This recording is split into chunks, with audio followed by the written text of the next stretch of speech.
देश अभी कोरोना संक्रमण के सदमे से बाहर निकलने की कोशिश कर ही रहा था कि एक नई आफत मुहाने पर आकर खड़ी हो गई। पूर्वोत्तर के रास्ते अब बिहार में एक ऐसी संक्रमित मक्खी पहुंच गई है जिसका जहर लोगों को अंधेपन का शिकार बना सकता है। इस नई समस्या के कारण प्रशासन के भी हाथ पैर फूलने लगे हैं। आखिर कहां से आई है यह जहरीली मक्खी, संक्रमण के लक्षण और इसके बचाव के क्या हैं उपाय, जानिए सभी बातों को विस्तार से। पश्चिम बंगाल, सिक्किम से लेकर बिहार तक देश के कई राज्यों में एसिड फ्लाई संक्रमितों के मामले अब लोगों के साथ साथ प्रशासन की भी चिंताएं बढ़ा रहे हैं। सिक्किम के एक इंजीनियरिंग कॉलेज में सबसे अधिक छात्रों के संक्रमित होने की खबर है। बाद अब बिहार में भी इससे प्रभावितों के मामले बढ़ते जा रहे हैं। इधर बढ़ते खतरे को देखते हुए लोगों के बचाव के उपाय करते रहने की अपील भी की जा रही है। जब मक्खी इतनी घातक है तो यह जानना जरूरी है कि आखिर यह दुनिया के किस हिस्से से भारत में पहुंची है। तो जानकारी के लिए हम आपको बता दें कि जहरीली मक्खी मुख्य रूप से पूर्वी अफ्रीका के हिस्सों में पाई जाती रही है। इसे नैरोबी मक्खी के नाम से जाना जाता है। स्वास्थ्य विशेषज्ञ कहते हैं कि यह मानव शरीर पर पेड्रिन नामक एक विषैला और अम्लीय पदार्थ छोड़ती है, जिससे त्वचा में गंभीर संक्रमण हो सकते हैं। पेड्रिन के कारण त्वचा में आग जैसी तेज जलन की समस्या भी होती है। अब तक दक्षिणी सूडान में इसके कई मामले देखने को मिलते रहे हैं। आइए हम आपको नैरोबी संक्रमण के बारे में विस्तार से बताते हैं। इस एसिड मक्खी से बचने के लिए लोग अब जतन करना शुरू कर चुके हैं। तो यह जानना जरूरी हो गया है कि आखिर इस जहरीली मक्खी की पहचान कैसे हो। तो सबसे पहले इसके आकार और रंग के बारे में जानिए ताकि इससे बचाव आसान हो सके। काले और लाल रंग की नैरोबी मक्खी देखने में चींटी की तरह लगती है।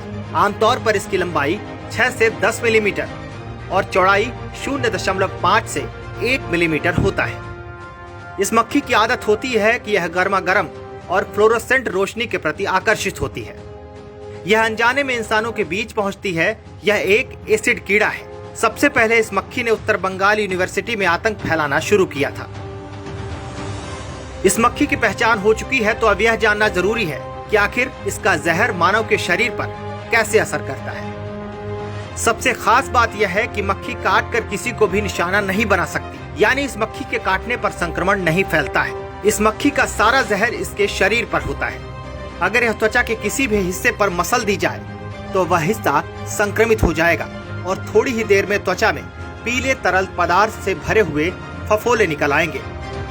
यहाँ ध्यान रखने की बात यह है कि अगर मच्छी त्वचा पर बैठती है तो इसे किसी भी तरह से उड़ा देना ही बेहतर होगा, क्योंकि इसके अंदर का एसिड इतना खतरनाक होता है कि आंखों को मसलते वक्त अगर यह खतरनाक पेड्रिन आंखों तक पहुंच जाए तो कुछ ही देर में संक्रमित व्यक्ति अंधेपन का शिकार हो जाएगा।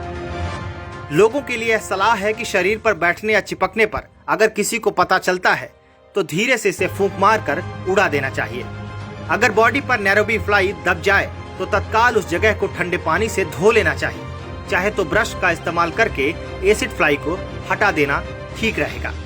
संभव हो तो तत्काल त्वचा को साबुन से अच्छी तरह साफ कर लेना चाहिए। गलती से अगर नैरोबी का जहर त्वचा पर पड़ जाए तो इसके उपचार के क्या तरीके होंगे, यह जानना बेहद अहम है। विशेषज्ञों की माने तो नैरोबी फ्लाई के संक्रमण का उपचार बेहद सामान्य है।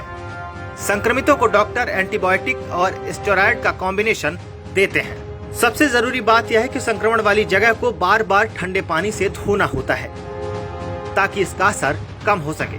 संक्रमण के असर को कम करने के लिए ठंडे पानी का इस्तेमाल सबसे ज्यादा किया जाना चाहिए और इसी का सबसे अधिक रोल होता है।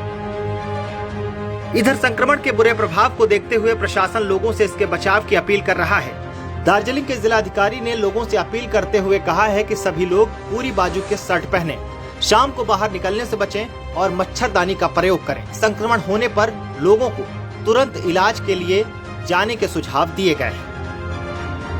दरअसल पूर्वोत्तर और बिहार में बढ़ते संक्रमण को देखते हुए प्रशासन भी पूरी तरह से सक्रिय हो चुका है। लोगों को बचाव की अपील के साथ साथ इन मक्खियों के आगे बढ़ने के रोकने के उपाय भी किए जा रहे हैं।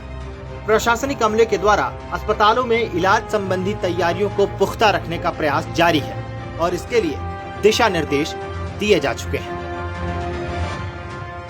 Bureau report, KBC news.